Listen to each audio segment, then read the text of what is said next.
कि शिवहर राजनीतिक पर्यटक स्थल नहीं है। शिवहर भगवान शिव की नगरी है, बाबा देवकुलीनाथ की नगरी है, वह धार्मिक स्थल हो सकता है, लेकिन शिवहर राजनीतिक पर्यटक स्थल नहीं हो सकता है। इस बार की लड़ाई स्वर्ण और बैस का भी नहीं है, इस बार की लड़ाई अगरी और पिछड़ी का भी नहीं है, इस बार की लड़ाई सिर्फ शिवहर का है और शिवहर का बेटा ही शिवहर का नेता बनना चाहिए। लहराएंगे भगवा, नहीं होने देंगे शिवहर को अगवा। अब किसी भी परिस्थिति में शिवहर का राजनीतिक अपराधीकरण नहीं होगा, अब किसी भी परिस्थिति में शिवहर का राजनीतिक पर्यटक स्थल नहीं बनने दिया जाएगा, अब किसी भी परिस्थिति में शिवहर परिवारवाद के चपेट में नहीं जाएगा। और सभी ने एक साथ एक मंच पे और सभी ने बोला महाराज जी इस बार नहीं चुकना है, क्योंकि इस बार की लड़ाई बाहरी भगाओ और शिवहर बचाओ। मैंने बार बार कहा है लंठ बनाम संत का तो लड़ाई है, लेकिन इसके ऊपर भी थोड़ा अगर आगे जाएंगे तो बार बार जो राजनीतिक पार्टियां जो शिवहर की जनता के, शिवहर की मतदाता को अपना गुलाम इस समय समझ बैठे हैं कि कोई भी दोनों पार्टी शिवहर में यानी बाहरी कैंडिडेट को दिया है। इस बार की लड़ाई स्वर्ण और बैस का भी नहीं है, इस बार की लड़ाई अगरी और पिछड़ी का भी नहीं है, इस बार की लड़ाई सिर्फ शिवहर का है और शिवहर का बेटा ही शिवहर का नेता बनना चाहिए। मेरे मित्रों, चुनाव का समय है, बहुत तथ्यों पे लोग चर्चा करेंगे, बहुत सारे विषय हम सभी के बीच में आएंगे, लेकिन आप सभी के साथ बैठने का, आप सभी से चर्चा करने का 3-4 दिन पहले हमने यह विषय के लिए चर्चा किया और हमने कहा कि भाई अपने एक बार समाज को बुलाइए और सबके साथ हमें बैठाइए, क्योंकि लोगों का कहना है बाहर तो साथ में है, लेकिन जो आपका ढाका है वह मुझे कहीं से भी आपके साथ में नहीं दिख रहा है। यह लोगों से मुझे शिकायत मेरे कान तक बार बार आया करता था और इससे बार बार मुझे ग्लानि भी होता था कि वास्तविकता यही थी। कुछ आपके ही समाज के लोग किसी कैंडिडेट को बुलाकर उसको कहीं स्वागत कर रहे हैं, कुछ कर रहे हैं, इसका जो छवि बाहर में जा रहा है वह बहुत ही गलत जा रहा है। पूरे बिहार में किसी भी पार्टी ने आपको उसके लायक नहीं समझा कि आपको टिकट दे सके और वो चुनाव लड़ा सके। इतिहास में पहली बार आपके धरती से, आपके सिकराना से मैं पहली बार एक व्यक्ति लोकसभा का चुनाव लड़ रहा है। व्यक्ति ध्यान देना मेरे मित्रों, आपके ढाका के धरती का पहली बार कोई व्यक्ति लोकसभा का चुनाव लड़ रहा है, इसलिए हमसे ज्यादा आप सभी की जिम्मेदारी मैं आश्वस्त करता हूं। आप ढाका, चिरैया, मधुबन संभालिए, मैं रीगा, बेलसंड, शिवहर संभालता हूं। कोई माई के लाल अगर ईश्वर न चाहे तो हमें जीतने से नहीं रोक सकता है, क्योंकि मेरा लक्ष्य आपसे कई गुना ज्यादा। मैंने शिवहर में काम किया हूं, बेलसंड में काम किया हूं और रीगा में काम किया। मीडिया के बंधु ये सब जानते हैं। ग्राउंड पे आप शिवहर में आप किसी समाज के पास चले जाइए, किसी एक समाज के वोट लेकर आप आगे नहीं बढ़ सकते हैं, लेकिन यह भी उतना ही सत्य है कि एक जिस आप समाज के होते हैं वो समाज आपका बेस होता है। अगर बेस आपके साथ खड़ा है तो शिवहर में आपको जीतने से कोई रोक सकता नहीं है। मैं सब लोगों के पास घूम रहा हूँ, सबके कहना है महाराज जी आप जिस बैस समाज से आते हैं उसके पास वोट का बोरा है, अगर बैस लोग अगर आपके नाम पर अगर वोट का बोरा खोल देता है तो हम लोग झोला वाले हैं और हम तो पहले भी आपको देने के लिए तैयार हो।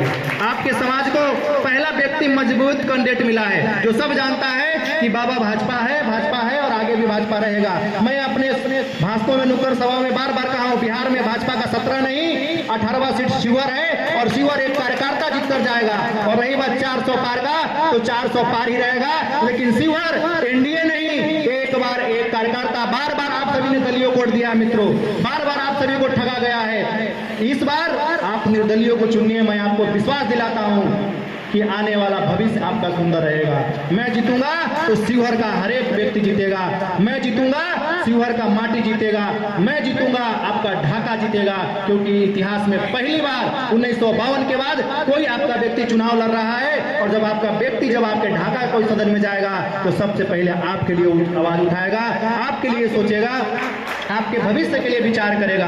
आपके पास बहुत लोग आएंगे, बहुत तरह के पार्टी के गठबंधन धर्म बताएंगे, लेकिन इस बार आप सभी को योगी अखिलेश्वर दास बनकर हर एक व्यक्ति तक जाइए, समाज के अंतिम छोर तक जाइए और सभी को समझाइए कि सबको देखा बार बार योगी अखिलेश्वर दास को एक बार इस शिवर की कमान एक सन्यासी बैरागी को आप सौंपिए। मैं आपको विश्वास दिलाता हूँ 5 साल के अंदर में शिवर के वो सारे विकास पे चर्चा करूंगा, मैं राष्ट्रवाद पे चर्चा करूंगा, आध्यात्मिक पे चर्चा करूंगा, शिवर का विकास होगा। शिवर विकास में आज बहुत पीछे है। आप अभी शिवर से सीधा ढाका से शिवर जाइए तो बेलवा घाट में जब आपकी गाड़ी चलेगा तो शीशा पूरा बंद हो जाती है।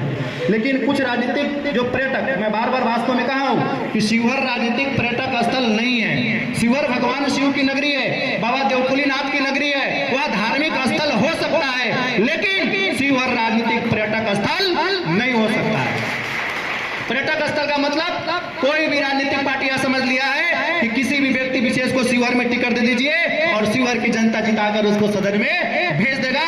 इस बार आप सभी सौगंध लीजिए और संकल्प लीजिए, इस बार किसी भी दल को नहीं, क्योंकि आप सभी ने बार बार दल वोट दिया है। इस बार आपके सामने एक निर्दलीय व्यक्ति, एक महात्मा जिसका संसार से कोई लेना देना नहीं है, मजबूती के साथ 4 वर्षों से आपके बीच में रहा है और आप सभी को बताइए कि एक महात्मा को इस बार भिक्षा रूप में वोट देना है और वोट जिताकर आपको सदन में भेजना है शिवर के विकास के लिए, राष्ट्रवाद के लिए, क्योंकि शिवर भी पहले भगवा था, आज भी भगवा है और आगे भी भगवा रहेगा।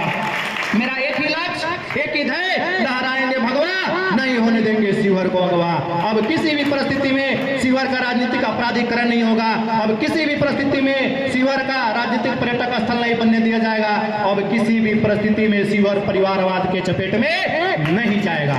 इसलिए आप सभी कमर कस लीजिए और हर एक जनता के पास जाइए। आप सभी जितना व्यक्ति है, एक एक व्यक्ति अगर 10 को जोड़ते हैं तो 10,000 को जोड़ता है, जब 1000 में 1000 फिर 10,000 को जोड़ेगा और 10,000 लाख को जोड़ेगा, क्योंकि जिसकी चर्चा होती है महाराज उसी का सब कुछ होता है। चुनाव के समय है, चर्चा को बना के रखिए और यह तुरंत आने वाला 25 मई तक घर घर तक, गांव गांव तक, क्योंकि क्षेत्र बहुत बड़ा है और मैं ढाका से इसलिए आश्वस्त हूँ कि अंतत्वगत्वा में विश्वास है मुझे कि ढाका मेरे नाम पे एकत्रित हो जाएगा और वो मुझे विश्वास है आप सभी पे कि बहुत सारे लोग आएंगे आपके पास जाएंगे, लेकिन अंतत्वगत्वा इस बार यह लोगों को बताइएगा कि बाबा ही कमल है और कमल ही बाबा है। इस बार अघोषित भाजपा प्रत्याशी योगी अखिलेश्वर दास जी है और उसको विश्वास दिलाइएगा कि 400 पार के जो आपके पास लोग पाएंगे, हम मोदी जी को 400 विजन में हम कमजोर नहीं कर रहे हैं, एक कार्यकर्ता को जिताकर, क्योंकि नीतीश जी का कोई भरोसा नहीं है, सब जानते हैं यह चुनाव प्रधानमंत्री का है और अब की बार 400 पार की नारा है। जिनका जो एनडीए का कैंडिडेट है, जिनका बेटा विधायक आरजेडी से है, मां सांसद की टिकट जदयू से लेके आई है, तो नीतीश जी का कभी भी भरोसा नहीं कर सकते हैं, क्योंकि इनका नाम ही पलटू कुमार पड़ गया है। रही बात महागठबंधन का, तो यह कोई सीएम का चुनाव नहीं है, यह राज्य लेवल की पार्टी है, राष्ट्रीय लेवल की पार्टी नहीं। रही बात वैश्य समाज, तो वैश्य समाज को अभी किसी भी तरह से अगर कोई छलने का काम करे तो अब वैश्य शिवर का वैश्य छला जा सकता नहीं है, क्योंकि शिवर में वैश्य नेताओं की भी कमी नहीं है और शिवर में स्वर्ण नेताओं की भी कमी नहीं है। इस बार अगर वैश्य का विषय आता है तो शिवर का ही वैश्य शिवर का नेता बनेगा, अगर स्वर्ण का विषय आता है तो शिवर का स्वर्ण ही शिवर का नेता बनेगा, शिवर का, बाहर का नहीं। इस बार शिवर को सहरसा भी नहीं बनने देना है और इस बार शिवर को सोनवर्षा भी नहीं बनने देना है। विचार करके बैठा लीजिएगा ध्यान में, इस बार की लड़ाई सोनवर्षा और सहरसा से है और शिवर से है। इसलिए इस बार शिवर ही जीतना चाहिए, शिवर की व्यक्ति ही जीतना चाहिए और शिवर का बेटा ही शिवर का नेता बनना चाहिए। मेरे मित्रों, आप सभी सौगंध लीजिए और संकल्प लीजिए दोनों हाथ उठाकर। आप सभी मेरे साथ है ना? मैं चुनाव लड़ूं बिल्कुल, तो आने वाले 29 तारीख को ही शिवर से बाबा देवकुलीनाथ के आशीर्वाद लेकर नामांकन रैली शिवर से निकलेंगे और आप सभी का टीम ढाका से निकलेगा और शिवर से जिहुली होते हुए हम सभी मोतिहारी चलेंगे और मोतिहारी के बीच में हमारी जनसभा होगी। 29 तारीख को हम अपना उम्मीदवारी अर्ज दाखिल करेंगे और मैं आपको विश्वास दिलाता हूं, आप अगर तन मन से लग गए मित्रों, मैं धन की बात मैंने कभी किसी के साथ नहीं किया है, मैंने सिर्फ यही किया है कि आप अपना तन मन लगाइए और धन की चिंता मत कीजिए। यह चुनाव हर एक तरह से आपका कैंडिडेट मजबूत है और परिपूर्ण है। कोई भी माई के लाल को योगी अखिलेश्वर दास से लड़ना पड़ेगा। शिवर की लड़ाई कोई भी पार्टी से आए, लेकिन बार बार दलीय और इस बार निर्दलीय है। इसलिए 29 तारीख को जब मेरी नामांकन रैली निकले तो आप सभी वह हुजूम दिखाइएगा कि आने वाले हर एक पार्टियों को पता चले शिवहर का भी एक व्यक्ति है कि जिसकी नामांकन रैली जा रही है, उसमें भारत की हर एक अस्मिता हो, संत महात्मा बुलडोजर से लेके हर एक चीजों का दर्शन आपको इस बार हमारे नामांकन में होगा। 29 तारीख को मैं सुबह 7 बजे निकलूंगा और 9 बजे आप सभी जहां हैं तैसे हर एक क्षेत्रों का व्यवस्था होगा। अभी इसमें से 50 लोगों का एक टीम बनाइए आप लोग, और टीम बनाकर ढाका विधानसभा पे आप लोग काम कीजिए। कैंप बनेगा, मैं आश्वस्त करता हूं किसी प्रकार से कहीं हम कमी नहीं होंगे। लोगों में एक शंका है कि बाबा जी पे दबाव आएगा, भाव आएगा, प्रभाव आएगा, शायद कहीं बाबा जी पीछे ले लेंगे, तो मैं आश्वस्त करता हूं आप सभी इसके हित के लिए लड़ रहा हूं, मैं आपके लिए लड़ रहा हूं, आपकी लड़ाई लड़ रहा हूं। मैं किसी भी परिस्थिति में, मुझे लगातार फोन आ रहा है, कल ही भीखू भाई दलफनिया से बात हुआ है, नागेंद्र भाई साहब से बात हुआ है, पूरा टीम लगा हुआ है। कल परसों अमित शाह जी भी बात करेंगे, नड्डा जी भी बात करेंगे, लेकिन मैं आश्वस्त करता हूं मैं आपके लिए अंतिम समय तक लड़ते रहूंगा, मैं पीछे नहीं हटूंगा, अंतिम समय तक की लड़ाई लड़ूंगा।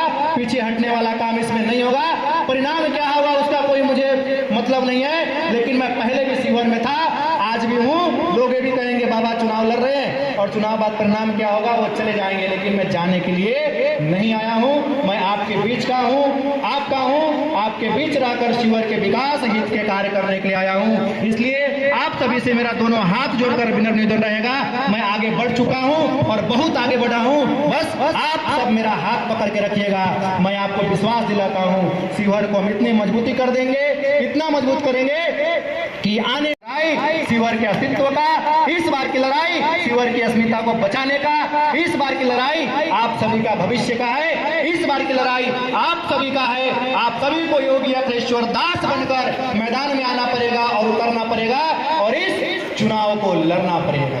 इन्हीं शब्दों के साथ मैं अपनी वाणी को विराम देता हूं।